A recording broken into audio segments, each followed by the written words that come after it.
Let me press the button. Okay. Good morning, everyone. I hope everyone is having a wonderful morning, even if it is a little gloomy Well, outside. Um, I would just like to welcome you and thank you for participating today in our projects, events, and festivals presentation. Um, just before we start with the presentation, I just want to do a quick little to please keep yourself on mute until we get to the question sections. But you can always write in a question in the live chat in the chat portion. But that is one of the main things. And then also for this specific session, we have projects, events, and festivals for organizations and projects, events, and festivals for individuals, which we will end up breaking out at the end of towards the end of this session. So if everyone can put on the chat, if they are an organization, to please put in the chat so we can take notes. So when we go into the breakout room, we will be able to transition faster. Okay, and thank you everyone for being so responsive. Okay, so now we will begin. So I just want to thank you again for coming. I just want to introduce myself. So I am Lucy Hernandez. I am the grants manager for the project events and festivals specifically for organizations. We also have here Tanya Myers, who is my counterpart, and she is for individuals. We also have Danielle Pope, who also helps with the individuals cohort. Just to talk a little bit more about next slide, just to talk about a little bit more about our land acknowledgement. Uh, Before we begin, is recognizing that the Naugatuck and the Piscataway people, the first residents of the land that would become the District of Columbia, every community owes its existence and vitality to generations from around the world who contributed their hopes, dreams, and energy to make the history that led to this moment. Some were brought here against their will, some were drawn to leave their distant homes and hope for a better life, and some have lived on this land for more generations than can be counted. Truth and acknowledgement are critical to building mutual respect and connection across the barriers of heritage and difference. We begin this effort to acknowledge what has been buried by honoring the truth. We stand on the ancestral lands of the Naugatuck and the Piscataway people. We pay respects to their elders, past and present. Please take a moment to consider the many legacies of violence, displacement, migration, and settlement that brings us together here today. And please join us in uncovering such truths at any and all public events to use such truths to guide the legacy of this Arts Commission. Okay, going on to the next one. Also, the mission of the DC Commission on the Arts and Humanities, or also known as CAH. So we were first established in 1968. The DC Commission on the Arts and Humanities is an independent agency in the District of Columbia government that evaluates and initiates actions on matters relating to the arts and humanities and encourage programs and the development of programs that promote progress in the arts and humanities. CAH is a designated state arts agency for the District of Columbia and is supported primarily through the district government funds and in part by the National Endowment for the Arts. Okay, so before we begin, I just want to acknowledge again. In the chat, if you have an urgent question, you can always put it in the chat. We'll cover many of the questions today within the slides. But feel free to submit them in the chat, and we will address them. Okay, so going a little bit on PEF, or I will say PEF, but it's Project Events and Festivals. A little bit about the program is that we support, so it is for executing projects that promote arts and humanities activities to a diverse range of communities in DC. PEF encourages small, medium, or large projects that have a citywide impact, as well as those that represent community-based projects that are based on geographic location, common interest, or shared identity. Projects may include concerts, visual arts, exhibits, literary readings, and festivals that feature dance, folk art, film, music, theater, and other arts and humanities activities. Okay. They also provide access to high quality arts and humanities experience for all of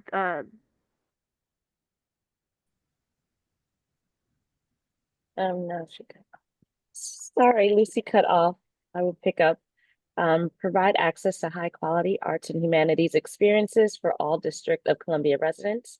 Increase quality of life by supporting a vibrant community through the arts and humanities, and stimulate the creative economy through investments in local artists and arts and humanities organizations. So some of you may be familiar with the PEF grant already, maybe even applied last year. Just wanted to point out something that's new for FY26. Please reference the RFA for a complete listing, but we just wanted to call out that what is different is that we have expressed that you pinpoint a date or dates of your planned performance, event, and festival. This would help us to just keep track and be mindful and follow up with you all, maybe even attend and just support you all in that. Okay, moving on to PEF program unallowable costs. So this is both for individuals as well as organizations. But again, please read that RFA in its entirety. So we'll just shout out a few of these. Overhead maintenance and administration cannot exceed 35% of the grant.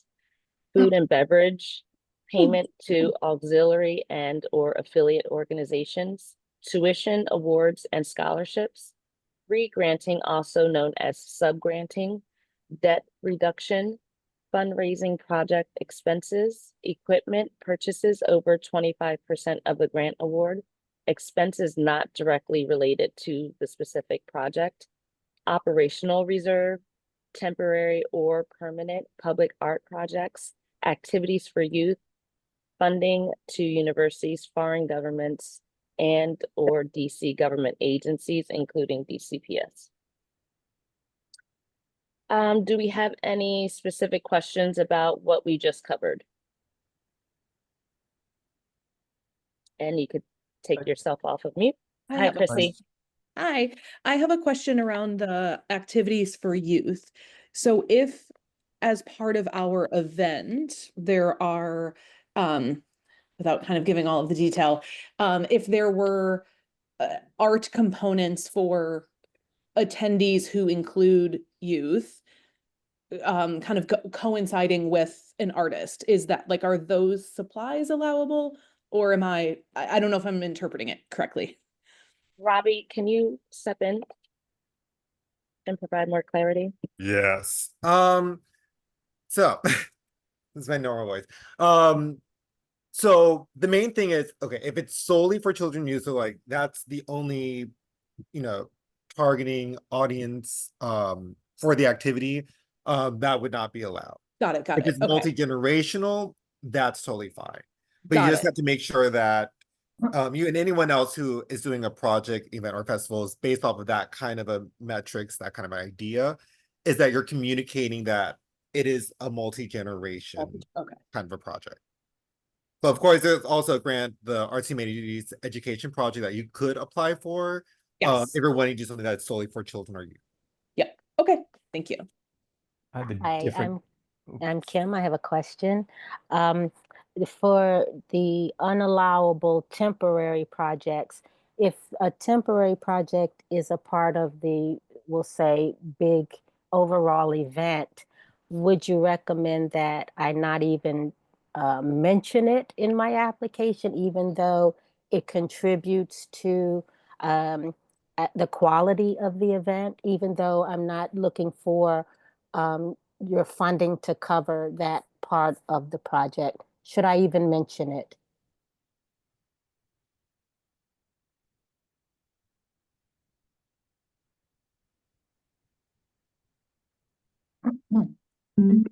I guess I can chime in again. So the big thing is for temporary and permanent works, we have a grant program that's geared for that, the Public Arts Buildings Community. I don't know if that is available, but I definitely would say look into that program, because the last thing you want is for you to get in trouble for, like, you say you're doing this project, but then now there's a temporary work or permanent work.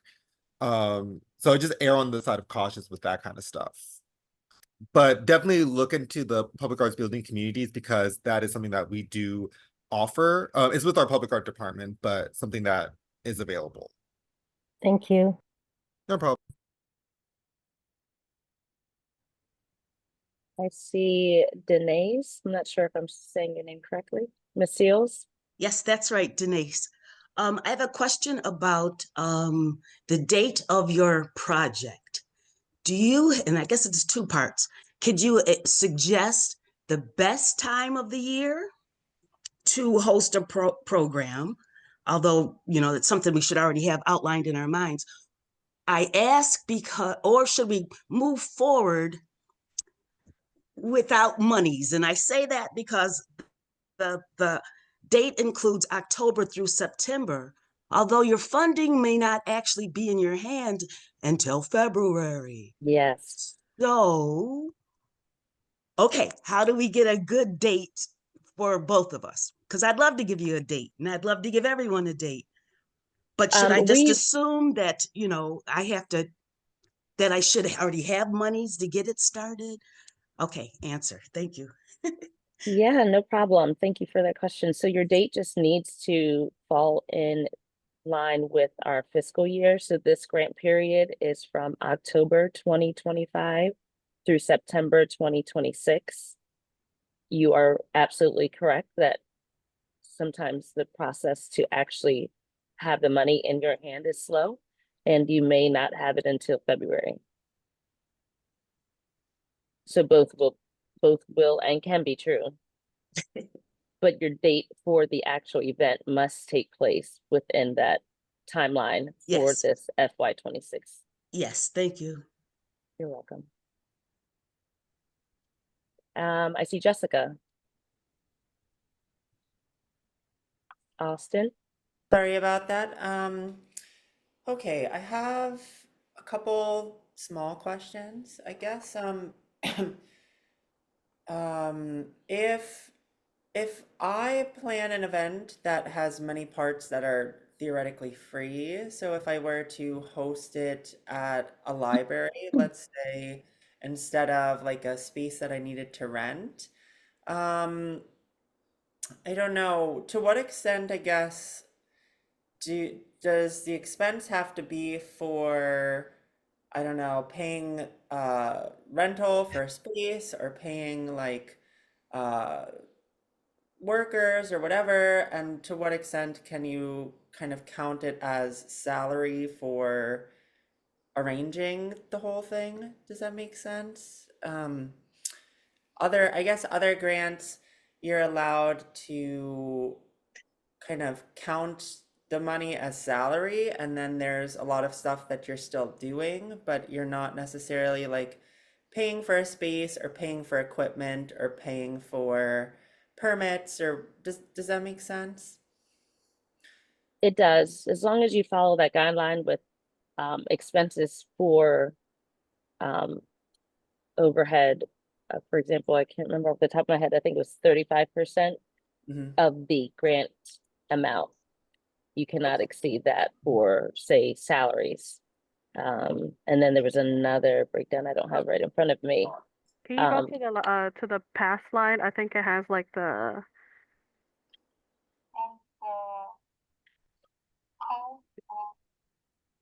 so overhead, maintenance, and administration exceeding 35%. They cannot go past 35, and equipment cannot be over 25%.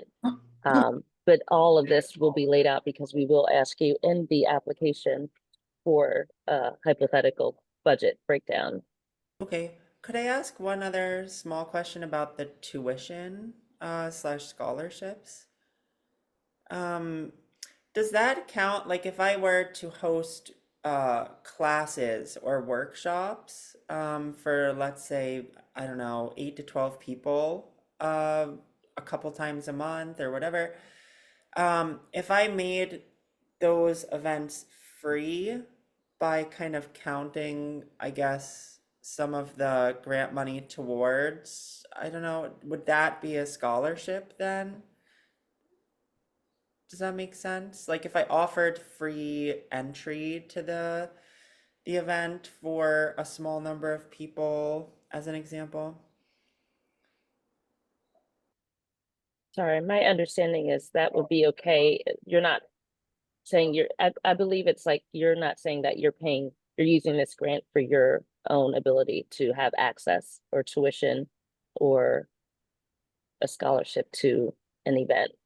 Yes, yes, that makes sense. So I would kind of be, I don't know, let's say for low income individuals making the event available for free, but it would be paid for whoever else or whatever, if that makes sense. Um,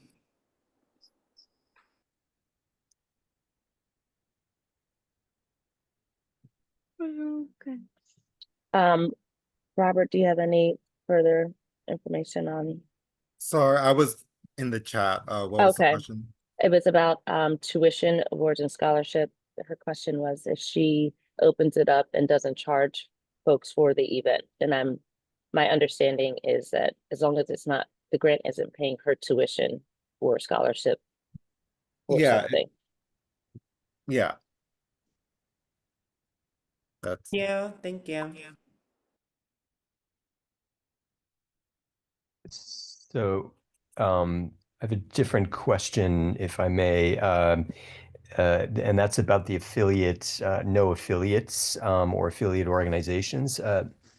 So we're an organization, but aiming to work with a couple of organizations. One is Grassroots Comedy, and then possibly a church or a school for the space. So I'm trying to figure out whether or not we can pay Grassroots Comedy as an organization, or would we have to pay individual artists to compensate them for their comedy? And then with regards to the space, that's an organization. So no affiliate I'm trying to figure out what auxiliary or affiliate means, because typically I would imagine a lot of people or a lot of organizations are working with other organizations on a festival project in this case.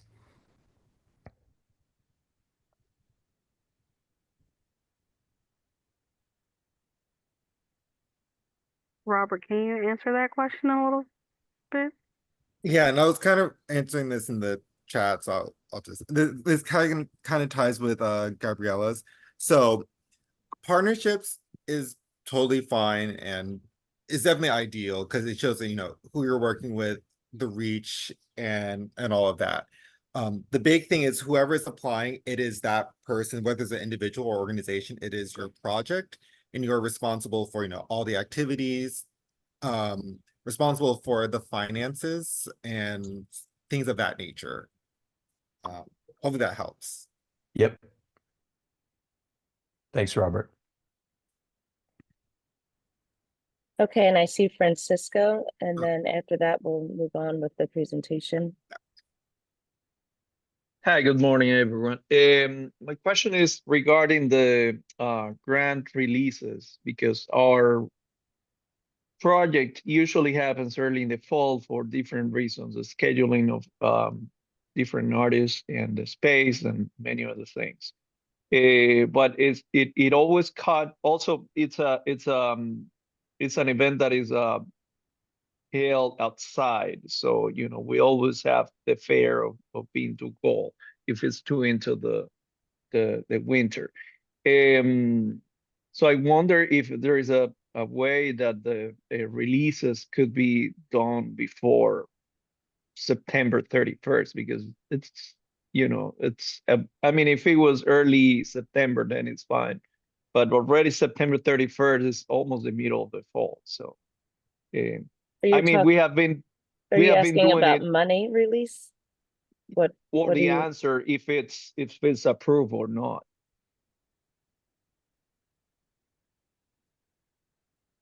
Oh, okay, I understand what you're saying. You're wondering if you will have the knowledge of if your application was approved? Is that what Yeah, your exactly, because for the production we actually start now. We're already producing it now. but then we don't know if the money is approved up until September, the last day. And then what if we wanted to do it in mid-October or late October when it's not that cold because it's a free event in the street, you know? This is to Fran, right? Yes. Yeah, and hi, Fran. You. So unfortunately, the announcements for the grants happens in October. The big reason is not only that's the beginning, I think I mentioned in the chat, is that it's the beginning of the fiscal year, but also we're also paneling throughout that time frame. So right now we just have voice. We have like the first bit of applications available, and then there'll be more happening later. And then on top of that, and this is just, and especially for anyone who is applying, Yeah. and we kind of will talk about, I think we talked about this already, or maybe not. Maybe. For expenditures and what can be allocated for grant dollars, anything that happens within the fiscal year is all good to go, or as the kids would say, Gucci. They don't, but I think. However, anything that happens outside cannot be covered. So I just wanted to give you that as a heads up. And anyone else who is in that kind of a similar realm. Okay.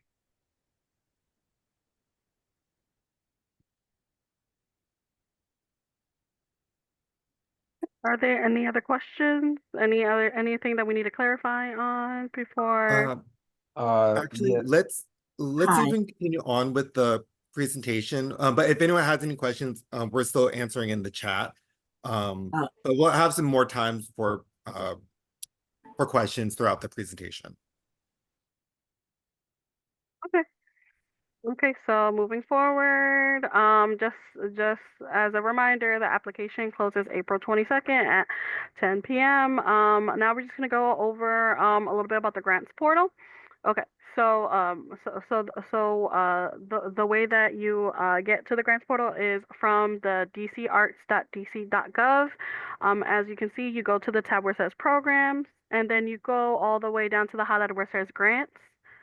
On to the next one, and then from the grants, you will go.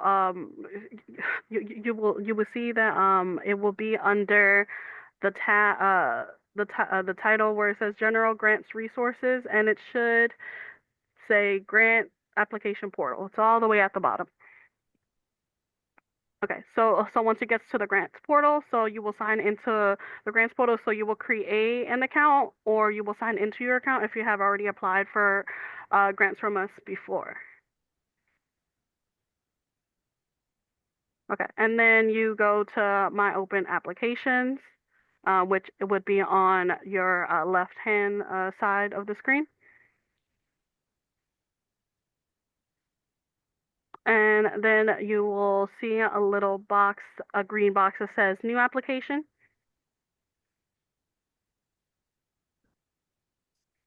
And then you will find all the current open applications. You will get a little eligibility questionnaire. So you will find for either PEF-O for organizations or individuals. If you answer all of the questions correctly, it will let you continue on to the next part, which would be the IEN, or and then you press save and continue.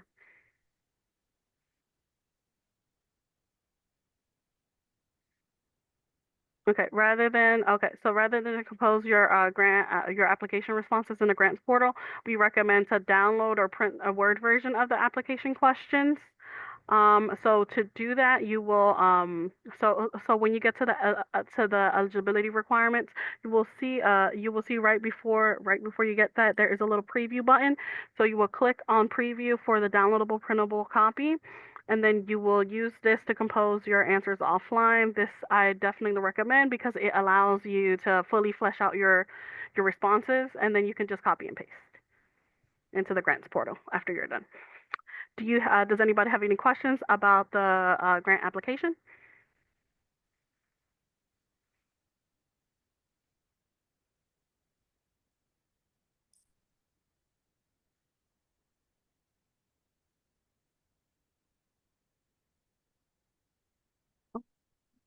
I don't see any questions. I'm sorry, folks.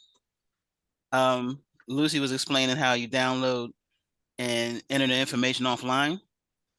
Once you do that, then if you want us to take a look, then give us 7 to 10 business days, take a look at what you have. Maybe we can give you some feedback on it. And then, you can go from there with copying and pasting the information into the actual application. Thank you, Ms. Pope. So going on to review and scoring criteria as well as writing tips. So for PEF, the application review and scoring, applications will be reviewed and scored by a panel of arts and administrative professionals. We as Commission on Arts and Humanities employees do not score your work. It is all from your peers, which is really nice. So they will follow this rubric and scoring criteria. So arts, humanities, and content and/or merit is 40%. Organizational / project management is 30%. District impact and evaluation is 15%.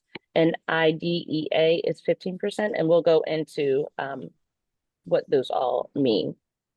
So for the arts, humanities, and content and/or merit, the applicant's work samples and support materials such as brochures, articles, letters of support, etc., demonstrate their knowledge of and skills in their content area. This is 20%.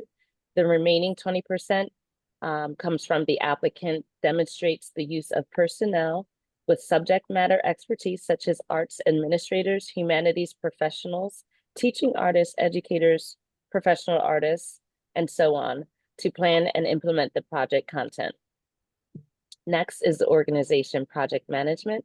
So 15% of this comes from the applicant demonstrates the appropriate oversight, financial controls, and governance to deliver its services and programming. And the remaining 15% comes from the applicant has the necessary expertise and personnel in place to deliver its services and programming. 15% comes from district impact and evaluation. The project demonstrates the ability to reach a reasonable number of district residents and/or visitors.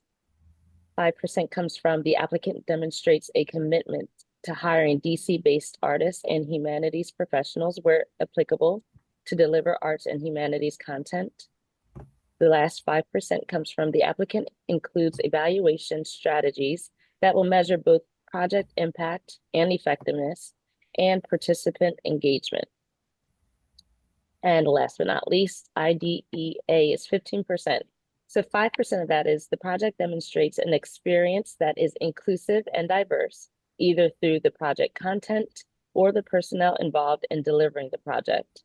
The project design demonstrates a commitment to engage all participants by ensuring equity and access. So considering factors such as cultural, socioeconomic, geographical, physical, and intellectual ability, and that's 5%. And then the last 5% comes from that the applicant outlines a plan for current and/or future adjustments to the project based on the evolving needs of the community and/or how the project supports the applicant's evolving goals. And so just some tips from us. Keep a copy of this scoring rubric and criteria nearby when writing, and be sure to write to the criteria. Avoid buzzwords and hyperbole. If claims are made in your application, then be sure to back them up with support materials and work samples. Ask someone outside of the organization to read the narrative responses and give feedback. Give a complete picture of your organization and its work. Use accurate data in your application where available and where appropriate. And is there any questions specific to that rubric? Not, we can move on. We'll dive deeper into required document. Tanya, a quick question about the Sure. a reasonable population or a reasonable audience. Yes. It's obviously purposefully vague. I'm trying to figure out what reasonable means. Well, these grants are for district residents. We want to make sure that your project, event, or festival is targeted to an audience that meets that criteria. I'm not sure. Maybe you could be more specific. Maybe I'm not being I'm specific. wondering so a reasonable number of district residents and or visitors, what's a reasonable number?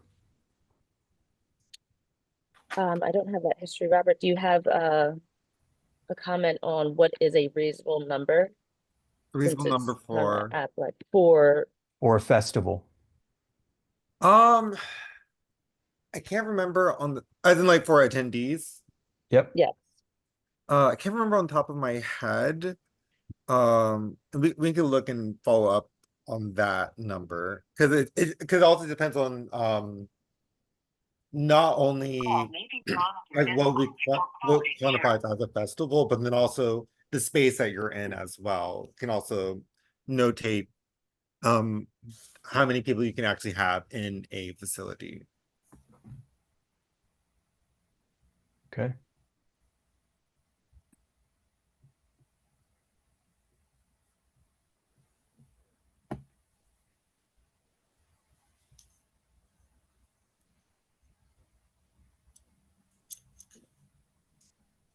I mean, hey, I'm gonna jump in. I have a similar question.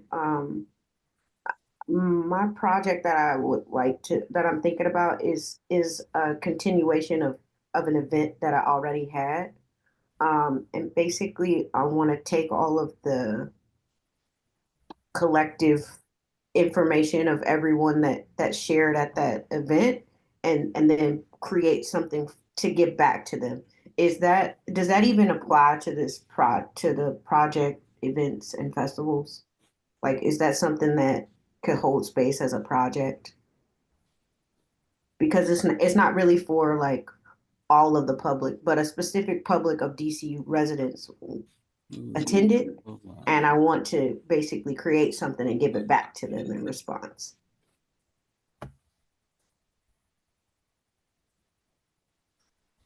Hi, Robert, do you have feedback on if that would qualify? So a couple of things.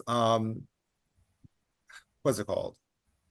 The big thing is when you're applying for this grant, even if it's a continuation, what is the new thing? Because obviously you can't fund what was already had been paid for in the past. But also as a heads up with what's it called? I'm blinking. Copy has not kicked in. Oh yeah, with like the attendance and the reach, because there is a criteria which we'll talk. I think we're in this right now. That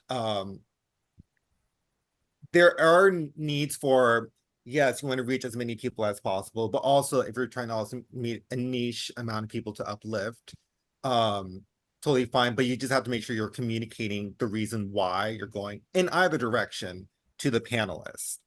Because otherwise it could read that, oh, why can't other people join? So you just have to make sure you have a good, your reasoning on why you want to move in that kind of realm. Okay, thank you. That's clear. Hi, Judy, I see your hand up. Yes. Questions. One, can this funding be used for Arts All Night and Dance Week? Did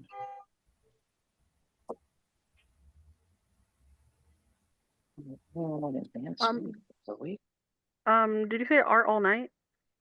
Yeah, Arts All Night and Art All Night. The one that's done in every ward in DC.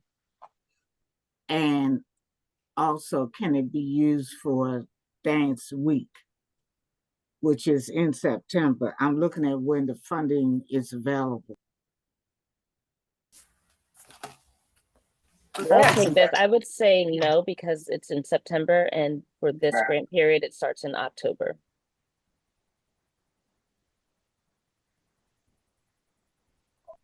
Unless it's for the next September.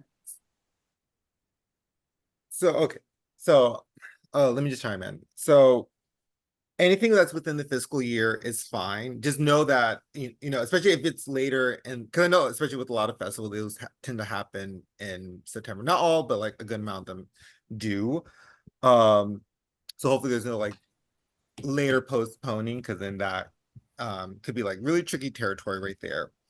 But again, this also goes back to who is in charge of the project that you're wanting to do. If it's through another entity or through another organization and their programming, that wouldn't be allowed. But if it's your own, then that is fine. Hopefully that helps. Okay, I have one other question. Then let me ask something. When is the funding available? Let me ask that first, because maybe I'm not clear.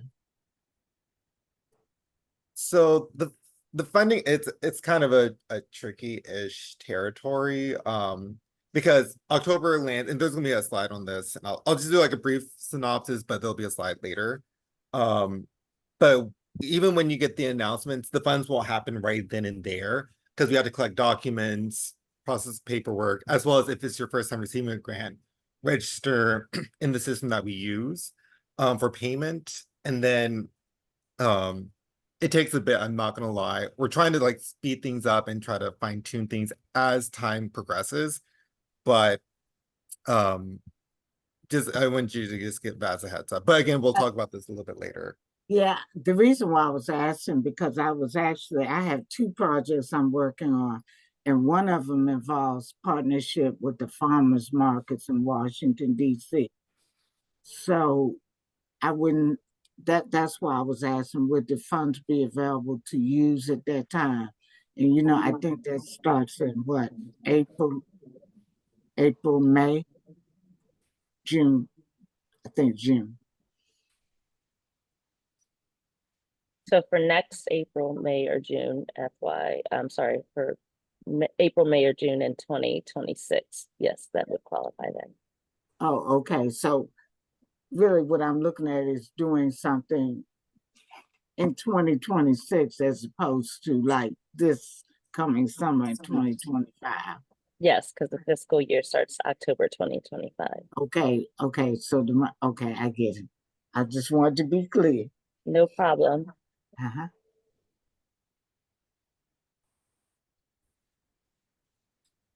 I have a question. Okay. If you for example, my event is every year where I bring people from overseas, indigenous community, that they do art exhibition and cultural fashion.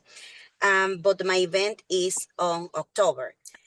I'm planning to use this funding, if I'm blessed to have it, has to be used for next year, or can I use it for the event, like having a loan to cover my event for this year, and then if I get your grant to use it, or has to be used for 2026?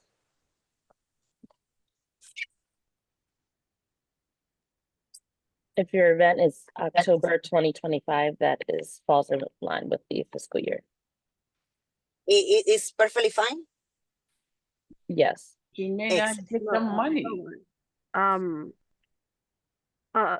So you said your event falls on October 2025? So if it falls October 2025, then that'll be for FY26. One of the things that I do if you have an event that is in October,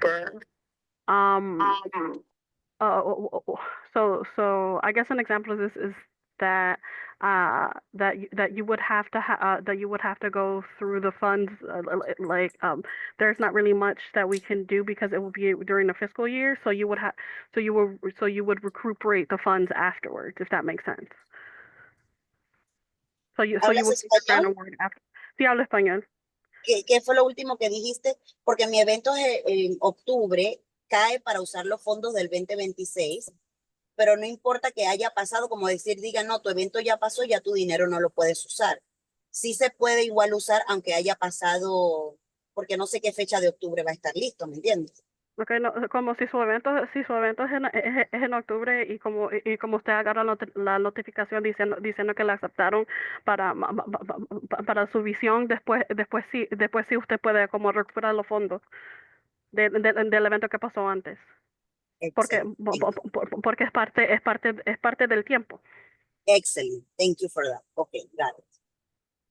Thank you so much, Lucy. And Due to time, I'm just going to keep moving through the slides and hopefully your questions are answered. We will also, again, be breaking out into breakout sessions for individuals and specifically for organizations. So we will be sure to answer everyone's questions. So just moving along here, we're going to go on to required document uploads. So please, for all documents, please save and upload a PDF file. For uploads that support your narrative, up to 3 internally produced items. They include curricular, strategic plans, marketing materials, things of that nature. 3 external produced items such as reviews, commendations, testimonies, letters of support, and things like that. For work samples, please look at the RFA and to determine the materials that might best support your application. Work sample content to panelists review only Yeah, what's in. I'm on a Zoom workshop right now. Excuse me. Can everyone just make sure they're muted? So work sample content. So just so you know, the panelists who are reviewing everyone's applications are only required to review the application within what we call the 4 corners. So that is on the in Jungle Lasers, which is the grant format that we use. So they are not expected to click outside links or content. So for example, they're not going to go and Google you to learn more about you, your organization, your project.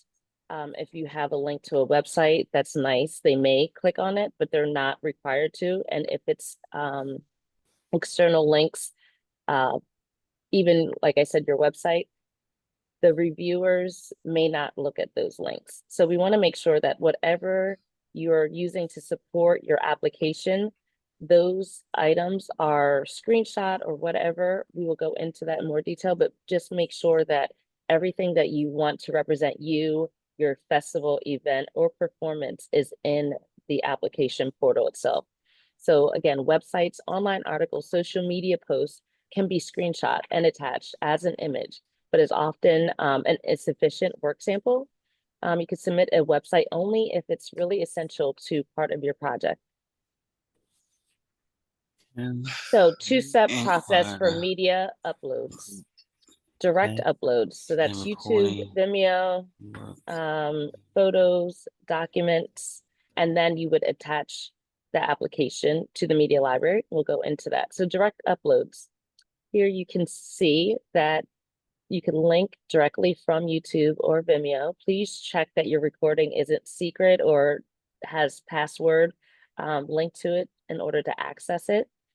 Be sure to title your work here. This is a great place for time codes and passwords. So if you do post something like YouTube or Vimeo, if you want them to specifically look at for the portion of it that is at 4 minutes and 39 seconds, for example. Attaching to the application. So what you want to do is first go and upload everything to your media library. And then this is why we call it a 2-part process. Once everything that you want a part of your application is uploaded into your media library, you can then take those and click on the items you want to attach and attach it directly to your application. For images, they will not view in order that you attach. It would be sorted by alphabetically. So you can keep that in mind as well when you're naming your files, if you want the panelists to view certain things in a certain order. If not, then no worries, not a big deal at all. All right, and just be sure to double check your uploads. You could go to the media viewer in the application portal and just play it yourself. Or even just make sure that the sound's working, that everyone has access to it. And just some tips we have here. Review panelists are required to review each applicant's work samples. However, there's no guarantee that the work samples are going to be viewed beyond the commitment. So if you post, say, 20 things, they don't have to look at all 20 things. They're going to look at whatever they want, I guess, but we require 3. So you could do 3.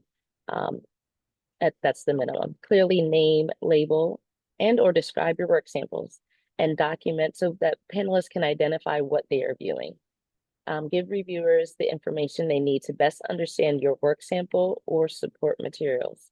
Include samples of similar projects completed to illustrate an ability to execute the proposed project. For audio submissions, audio files only play from start to finish, so panelists are unable to scan, rewind, or skip through uploaded audio files.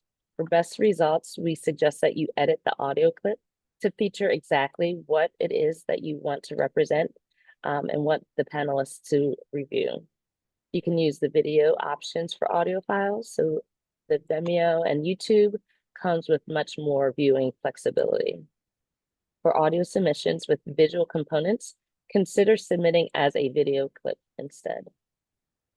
So for screenshots, there are keyboard shortcuts on PCs, Mac, and Chromebooks for taking screenshots. You could save these screenshots as a PDF or JPEG. You could take a snip or sketch app and use those apps for options for capturing your online content, and download any online reviews, articles, or programs and save them as a PDF. We are going to head into the breakout sessions. I am, like I said, Tanya Myers, and I am going to work with the individual cohorts. And then Lucy is going to break out and discuss organizations. So again, just a reminder for those who came on late or just haven't had a chance, if you could please note if you are an individual or an organization, yeah. so that, yeah. Yeah, for if your organization, can you please raise your hand? I think that would be the easiest way since we do have over 50 people on it currently.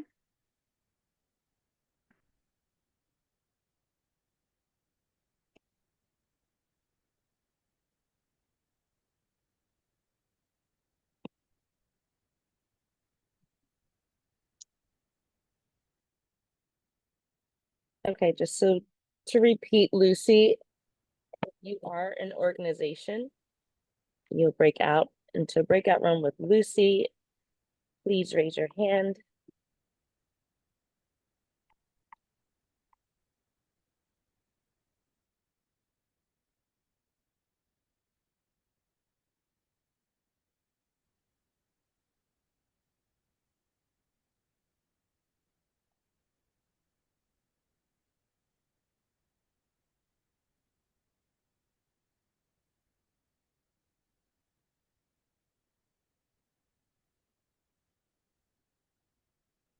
Sorry, how do I raise my hand in the, how do I get the little hand symbol? I am an organization. Okay, so you go to where it says react, and it should have something to raise your hand. But since you're visible, I can just add you. Got it. Thank you. Okay, going down. Beverly.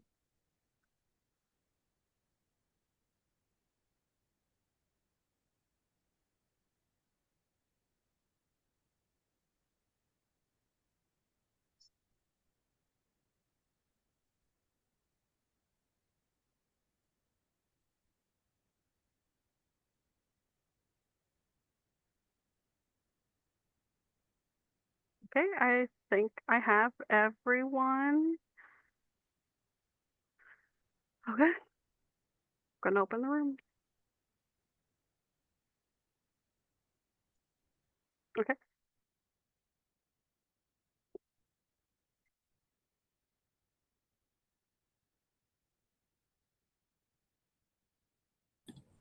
Okay. Was there anybody who wasn't able to raise their hands and were an organization? You can put that on the chat. I just want to make sure. So Tanya, we stay on the main screen over as individuals? Yes, you say right here in the main room for individuals. Thanks. Yeah, thank you for the question.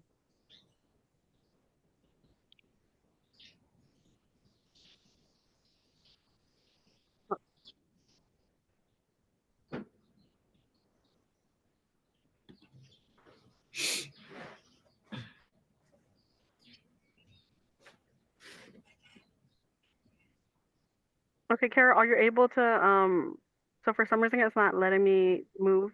Oh, wait, oh, never mind. I found you. I lied. Girl.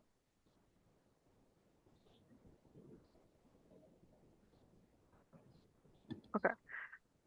So you have not joined. Did you get the invitation to the breakout room?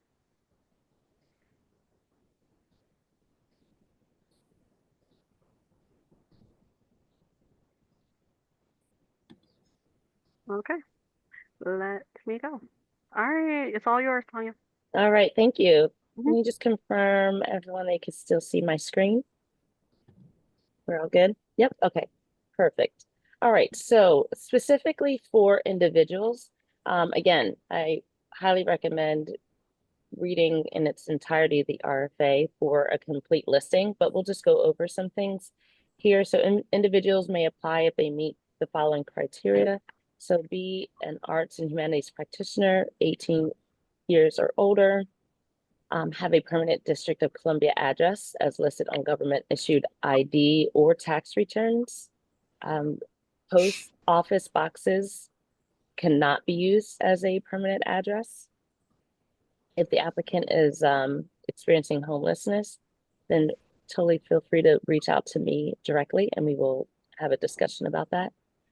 Maintain a DC residency during the entire granting fiscal year period. So that would be October 25 through September 2026. Be in good standing with Commission on Arts and Humanities and abstain from any use of a secondary party that acts as an individual's behalf or fiscal agent. Okay, so we will go into this in the following pages, but I just wanted to list out the required documents that will be asked to upload to your application. So this is a certificate of clean hands, statement of certification, certificate of liability insurance, the IRS form W-9, and resumes of key personnel. So examples include artistic or EDs, arts educators, etc. Provide roles, areas of responsibility, and home address. Panelists must be able to assess the skill level of the artists and administrators involved in the work to be created, exhibited, or taught.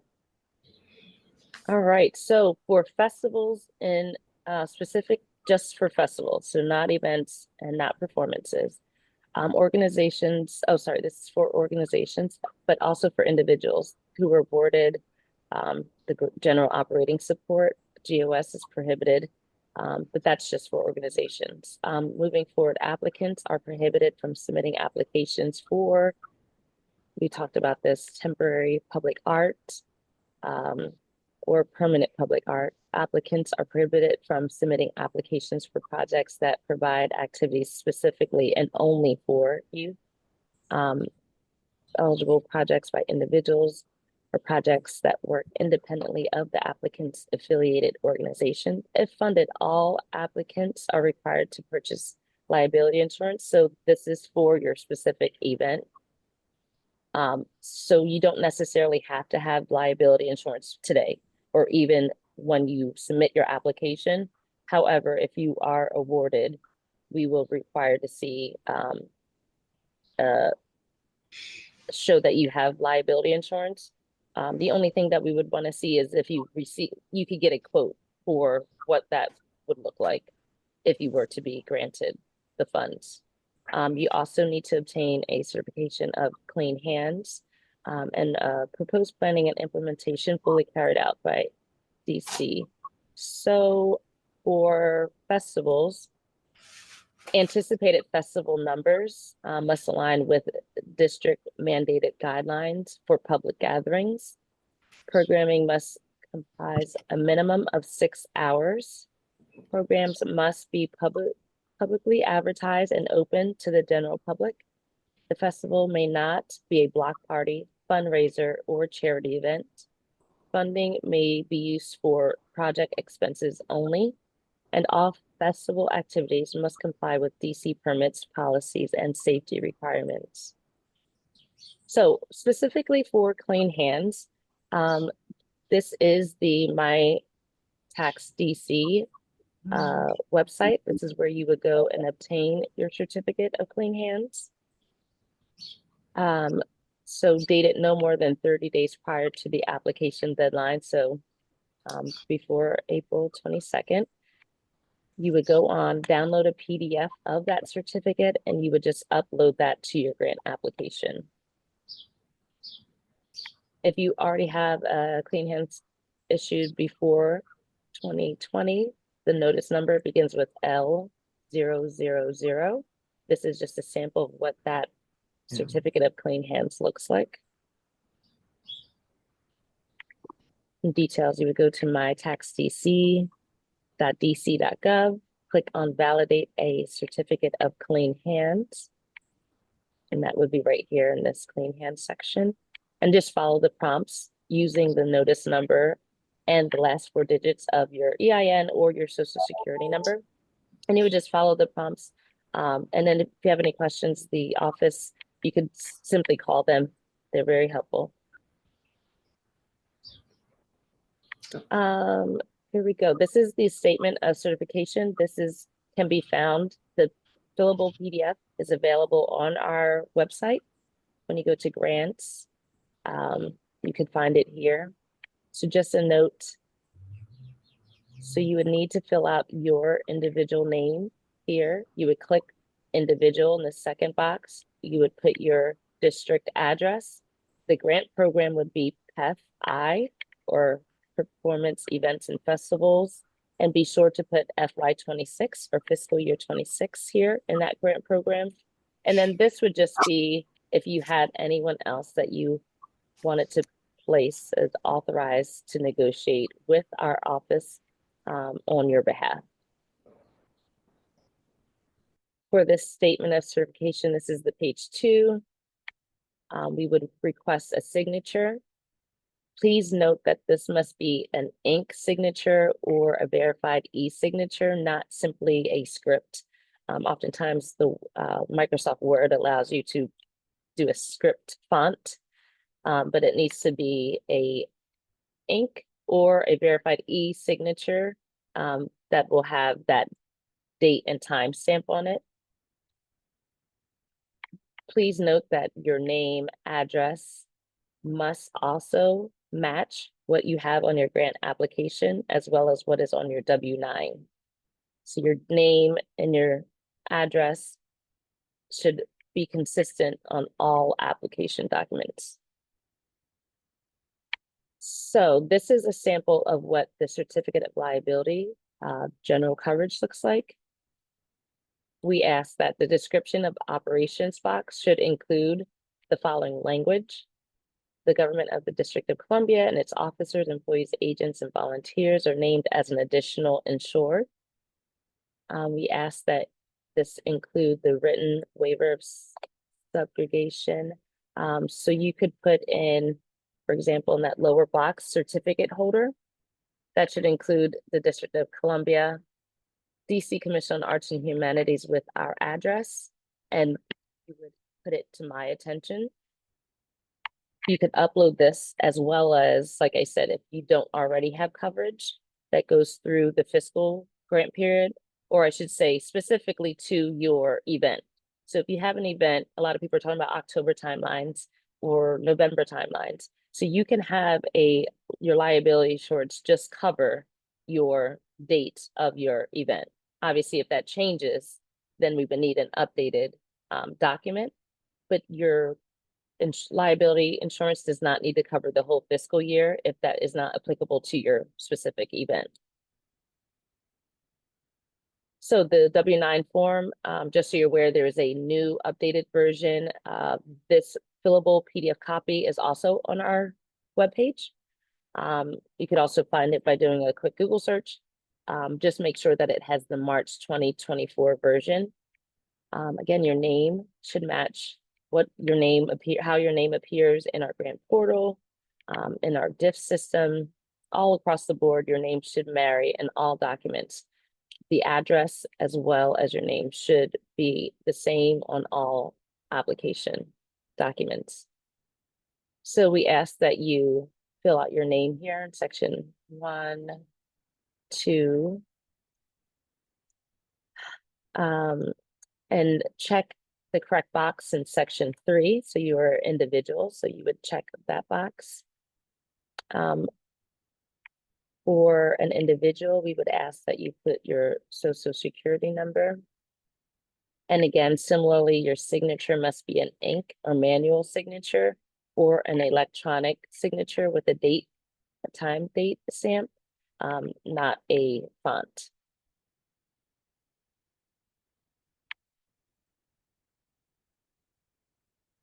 Hold on, I think Miss Pope. Hold on, I'm sorry. This is Danielle. Let me interject here. Someone asked about the fact that they have an LLC, but they're actually going solo. It's actually a one-person organization. When you apply, you can apply as an individual. You will need to make sure that all in our systems, especially DIFs, that you use your social security number. Even though you have an LLC, it will be under an EIN number, which is for organizations, not for individuals. So once you apply as an individual, you will need to use your social security number.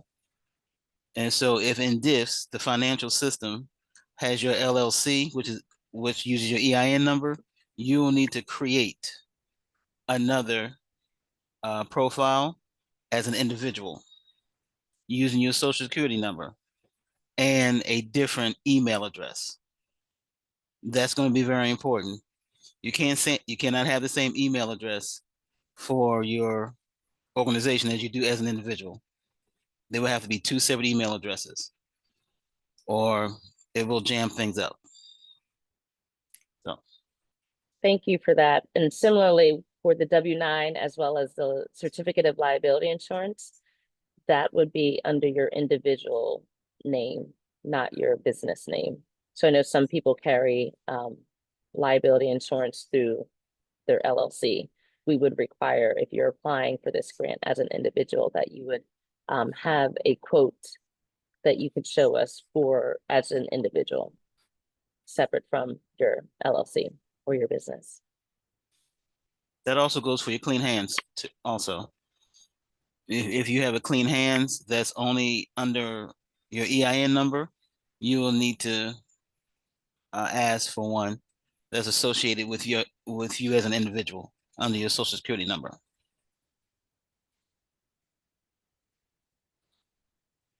All right, thank you, Ms. Pope. So moving forward to just some tips. Again, the statement of certification. Do fill out a new one for each grant application. So there may be folks on this call who are going after more than one grant, and that's perfectly fine as long as you meet the criteria for all of them.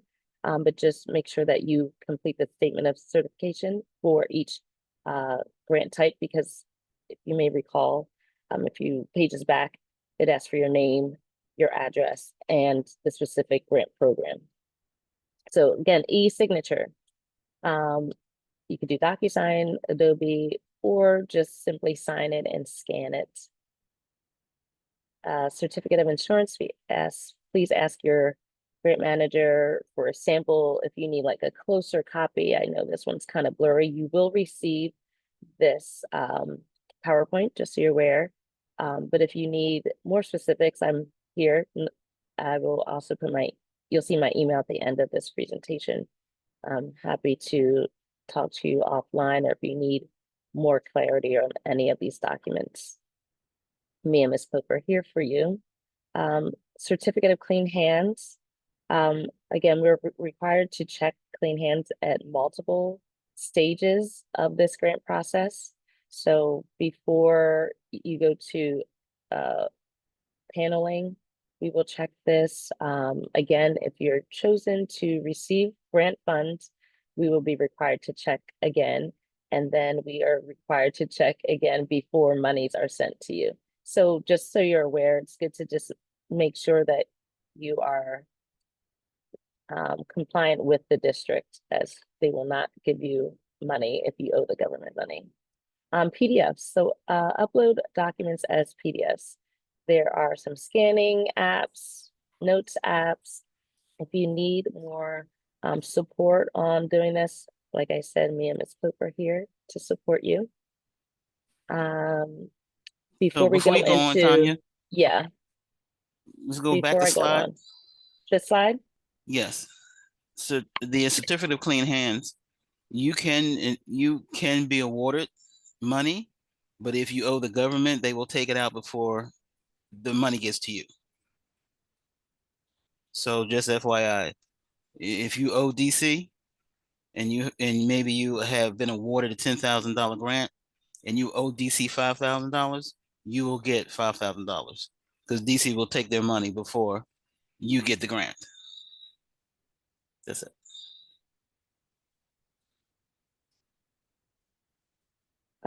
So I want to just open it up to the room for any questions that folks may have. Simply raise your hand or come off mute.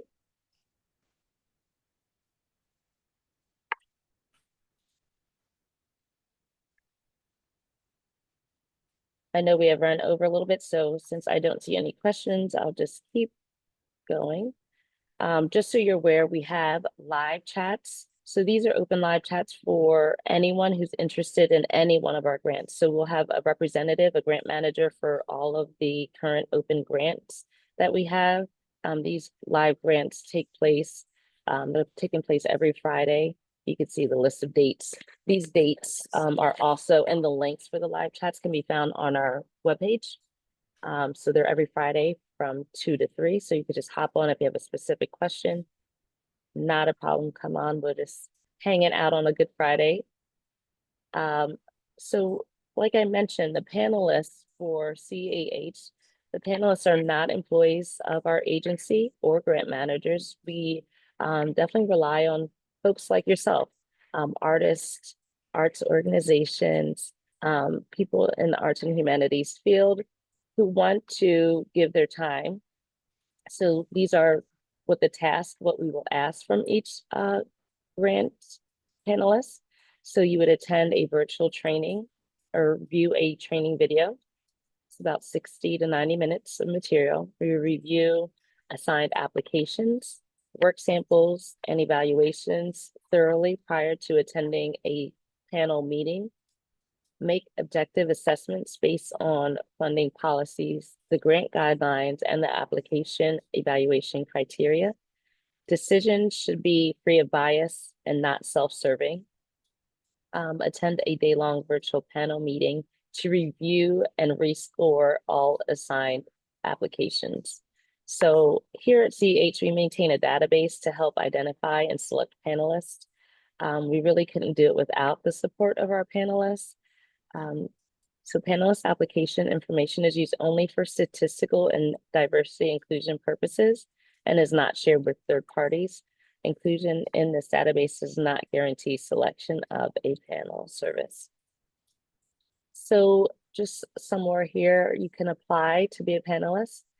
Selected panelists should have expertise gained through involvement in the arts and humanities.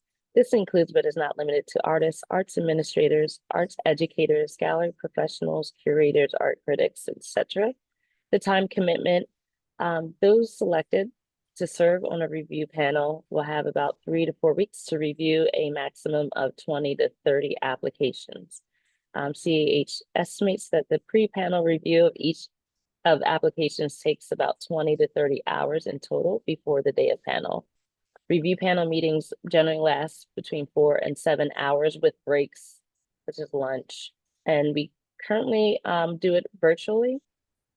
The panelists are appointed to one panel per year for a maximum of 3 consecutive years. And there is a nice compensation. So each panelist will receive a $250 gift card for volunteering their time. And just a reminder again on when the application closes for the PEF application that closes April 22nd, 2025 at 10 p.m. Eastern Standard. Oh, it got dark in here. Incomplete or late applications or applications that do not follow the instructions and guidelines may be deemed ineligible for review and for funding. Prospective applicants should read through the request for applications, or other known as the RFA, completely before submitting their application.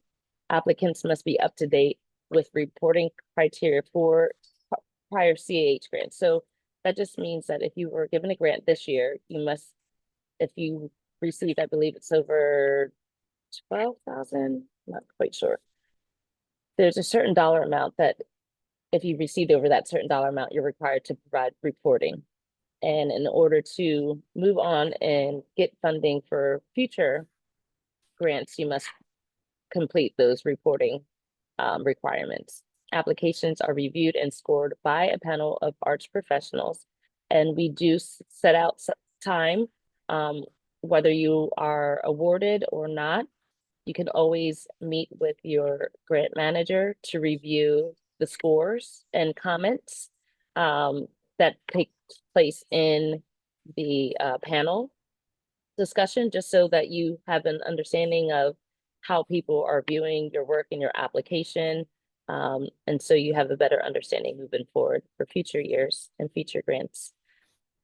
And just so you know, based on what the panel, how they score, the amounts may vary. It just depends on how you're paneled, how you're scored, and then the funds that the district gives our agency and for set grant period. So with that, I'm going to open it up again for any questions. And Ms. Pope, open it up to you if I missed anything.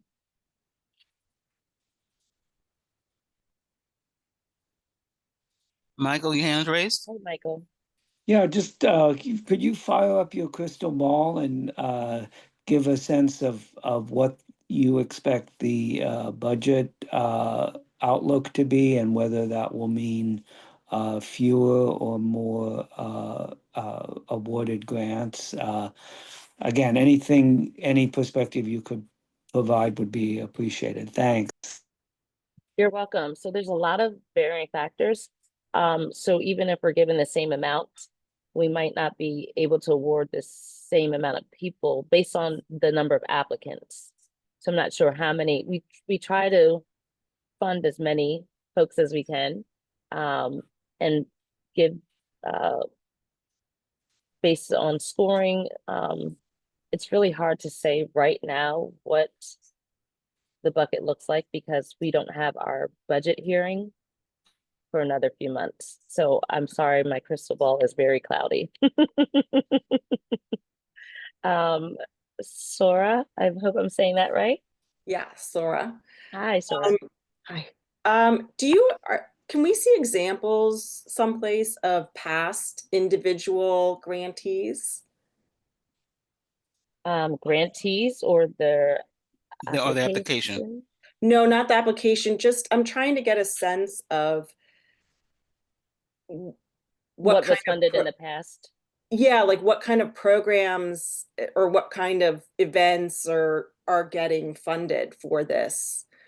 So I was just curious to see who had received this in the past. There's a link in the chat. Oh, thank you. What? Oh, okay, For great. past awardees. Okay, great.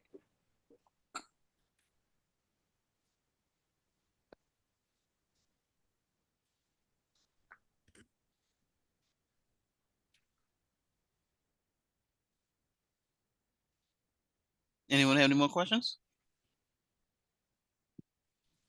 My question is mostly just about the project part of this. I don't have an event or a festival, but I do have a project. And so I'm just trying to figure out and have a better understanding of how DCCAH defines project for this application specifically, because I think as an individual artist with a project, like it's research based, it will be community based, but yeah, like how are you guys defining project? Well, a project has a beginning date and an end date. So whatever you're doing in that span of time, that's what you can spend your grant on, your award on. So, for example, if I'm making a book or I'm working on a, well, you guys already said no temporary artworks, but if we're making something, is that considered a project? It will have a beginning and an end. Yes, as long as it fits within the parameters of the application, and yes, it has a beginning and an ending date, then you should be good to go. Okay, thank you. Absolutely. Let's see, Ms. Seals. Hi, thanks. It's more of a comment than a question. Speaking from experience, the great thing about this grant is it is open to individuals, and that's what makes it wonderful. But keep in mind, we're still competing as far as how many weekends are in a year, calendar year. In a city like this, we're still competing with the big boys. My biggest suggestion is September is the trickiest month to try to do anything. It's the end of the fiscal year. Everyone's spending the last of the monies, including the commission. I scheduled a program. Turns out the same day the commission had their closing of the year party, the bash of the year. So just September is the trickiest month you can do. That's the biggest pointer I can give you. So try to spread the love, because we are competing with everyone else. The Kennedy Center has something, or they can come to yours. Not that yours is not wonderful, but the community, that's just a pointer that I learned. September will eat you up. And then you have your final report to hand in. So give yourself time. Give yourself time. Thank you. That's all. Good luck, everyone. Thank you, Ms. Seals. Certainly.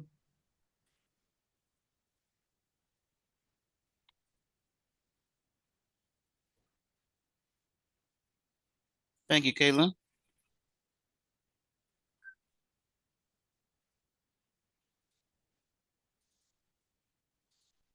I just wanted to note, I didn't see it on here. I know I had it at some point. Maybe it's another slide, but to Ms. Pope's point earlier, so the grant application is due at 10 p.m.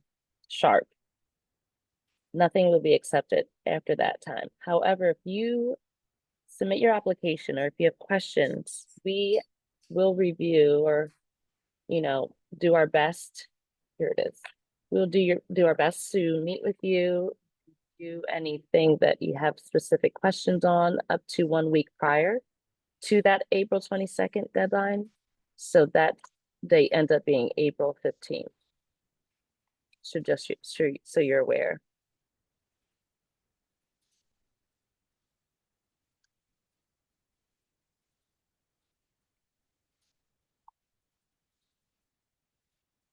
How are we doing? Any more questions? I think I have one question. So I've been working in the theater area for so long, mostly with monologues or unipersonals, and I never applied for a grant. And so I have a show already, which is perfect for this time what with living, and I already have like pictures, videos, and awards in different festivals that I've been in USA. But we starting working in another play, which is for we are two actors with of course the director and other people working.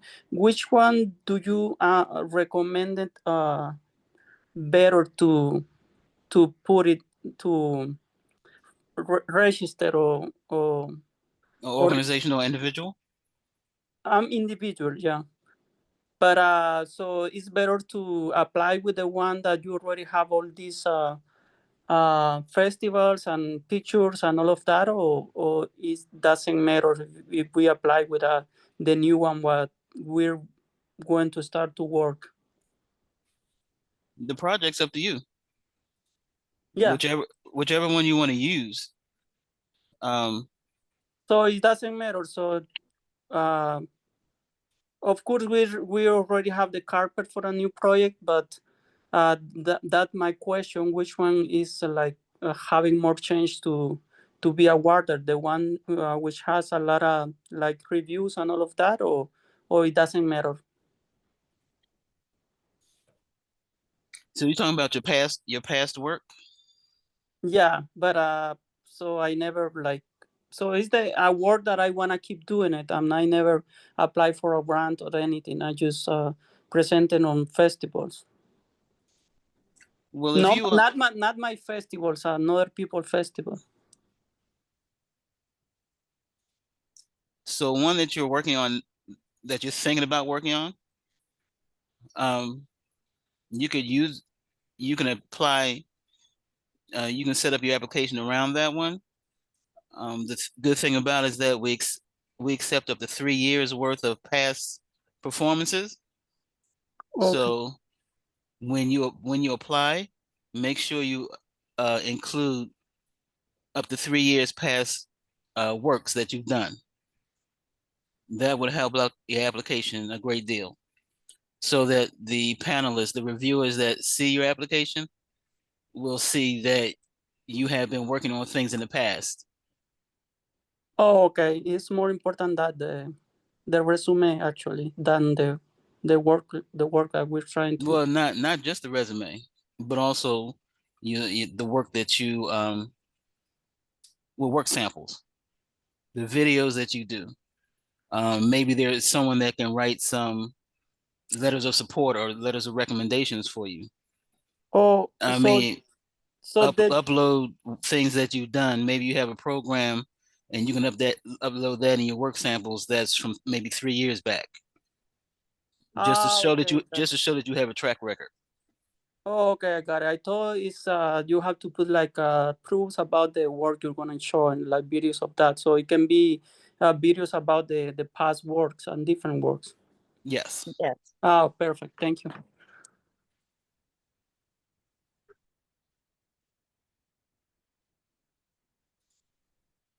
How we doing? So, We all right? Tanya and Daniela, so Hi, Michael. it's possible to schedule one-on-one conversations, is that right? Or is that? Yes. Oh, Yeah, that's fantastic. Yes, once you kind of plan out your application and once you download it and kind of work with it offline, then we can definitely, give us some time, but we can definitely look it over and see how things are looking. My advice to grantees has been that when you flush things out, make it simple and make it plain. Don't assume that the people that are reviewing it know what you're talking about. I always use myself an example because I have no art background whatsoever. So if I'm looking at it and I don't understand what you're saying, then it means absolutely nothing to me. So pretend like you're speaking to someone who knows nothing about what you do. And that way you can flush it out. And then they can see, oh, okay, this is what they do. So that's always been my recommendation.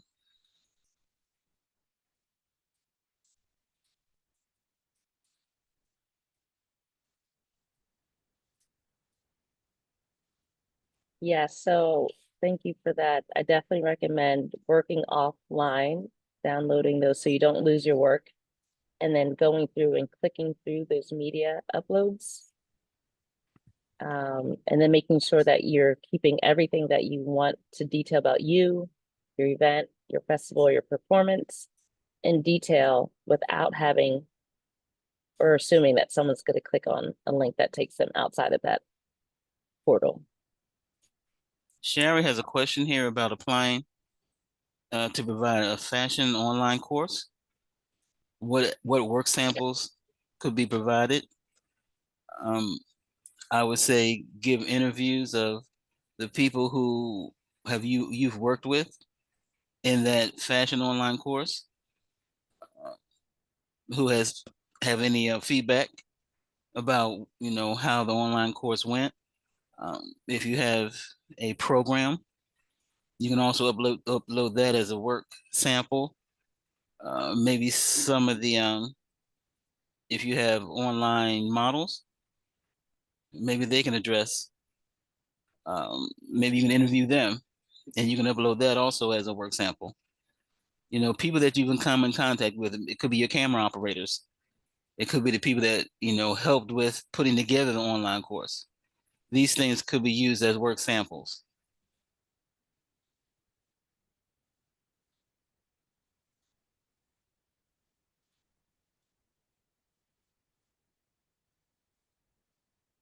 Anything else?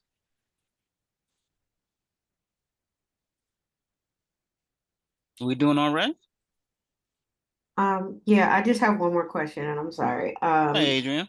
This question is about, I guess, like a statement of impact. Like, what does that, do we have to have statements of impact with these works, or do our work samples suffice? Like, how do No, we? when it says you have a section in there that says when you upload your application, it says support.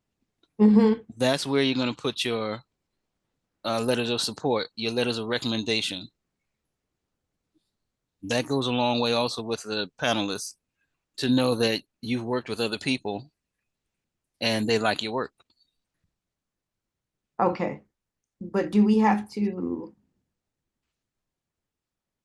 state our impact in terms of DC, or I believe, or is that part of our reporting once we get the grant? Maybe I'm confused.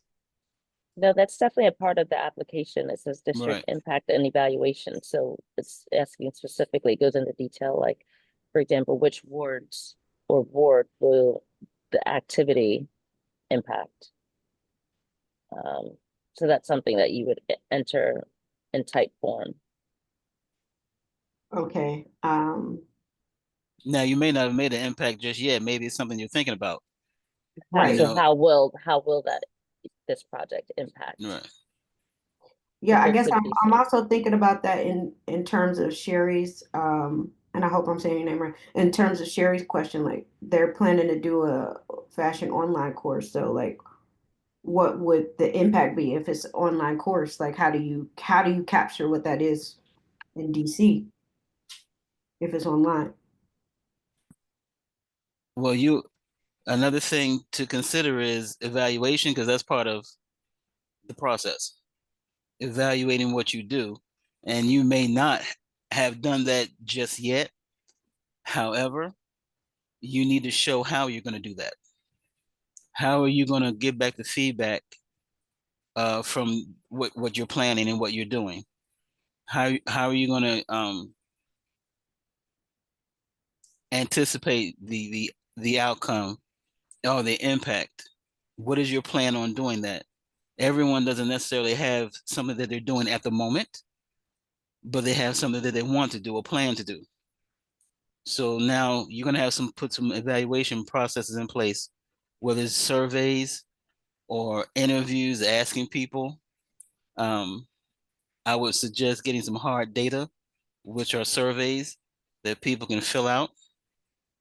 You may be planning to do that. So you need to let the panelists know how you plan on executing the feedback from your project, from your event, from your festival. Okay, thank you. Sure.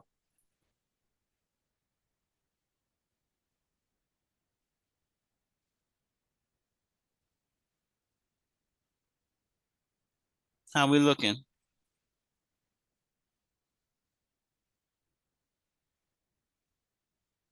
Everybody good?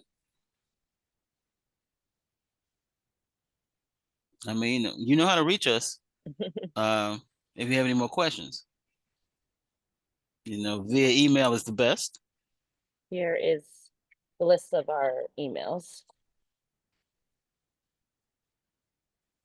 I could also add mine to the chat.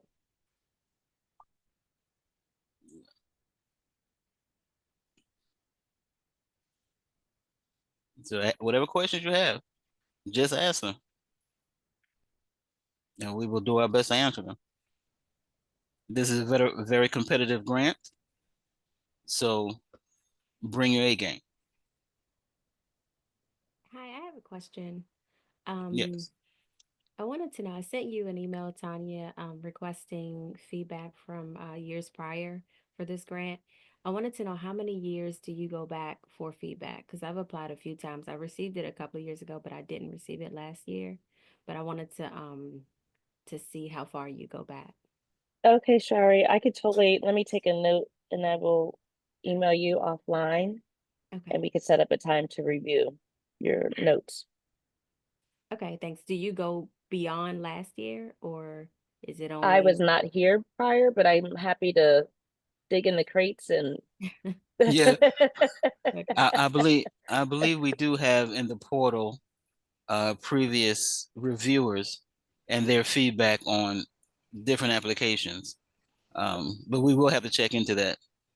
How Okay. how far back are you If I talking? could get, like, I just want to compare when I received the grant, not last year, but the year before that, and then when I didn't receive it last year, just to kind of okay. see So how I could. FY24 and FY25. Yes, And what is your email? Or you could just type it, send it to me in the sure. chat. It's Sherry Henry 86. But I sent you an email, so you'll see it. Okay, Yeah, you'll see it. Thank you though. thank you.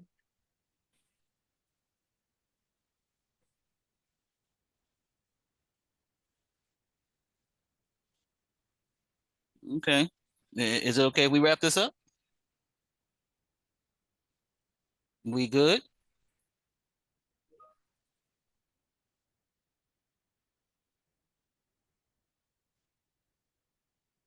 Okay, folks. Well, it's been a pleasure. Again, you know how to reach us. So we'll be talking to you. Yeah, and you can reach out to us and also hop on those live chats on Fridays. And we also have some future workshops planned. You could find all those dates on our website. So let folks know if you know someone who couldn't make it to today's workshop. We do have, I believe, 2 more. Outstanding, Julia. Thank you, everyone. They'll be looking for you. All right, y'all have a great day. Thank you. All right, bye-bye.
Hello. Yeah. We can stop recording, right? Yay. Okay, yeah, I was waiting for you. I'm late for a meeting with the grantee, so we're all good over here on the individual side. Good job for our first workshop. Yay. Yay, thank you, Robert. Yeah, I am late to All one right. too. Bye-bye. Bye.